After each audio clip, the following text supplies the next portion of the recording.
À tous, 36 à Montélimar, 37 degrés à Ajaccio et même 38 à Lyon. La journée sera chaude encore ce mardi.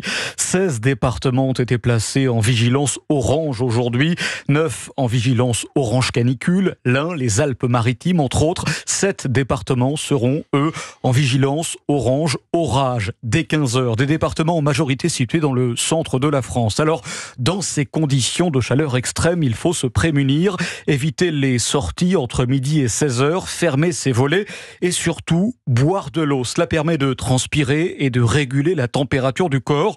Boire qui doit absolument devenir un réflexe, même quand on n'a pas soif. Yasmine Dakatou, vous êtes la spécialiste santé d'Europe 1. Pourquoi l'hydratation justement est-elle si importante ?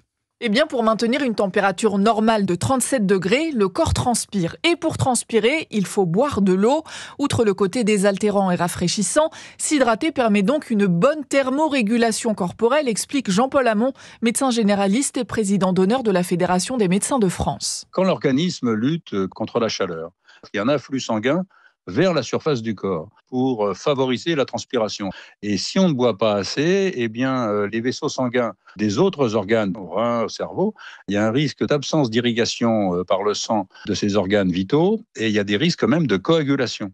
Et donc, vous pouvez avoir des infarctus si vous ne buvez pas assez. Si vous ne transpirez pas alors qu'il fait chaud, vous l'aurez compris, cela doit vous alerter. C'est que vous êtes déshydraté et que vous risquez un coup de chaleur. Buvez de l'eau et créez une sorte de transpiration artificielle en mouillant votre corps avec une eau tempérée sans vous sécher. Les gouttelettes vont permettre d'éliminer l'excédent de chaleur. Enfin, pour savoir si vous avez assez bu, les urines doivent rester jaune clair. Si ça tire vers l'orangé, servez-vous un grand verre d'eau.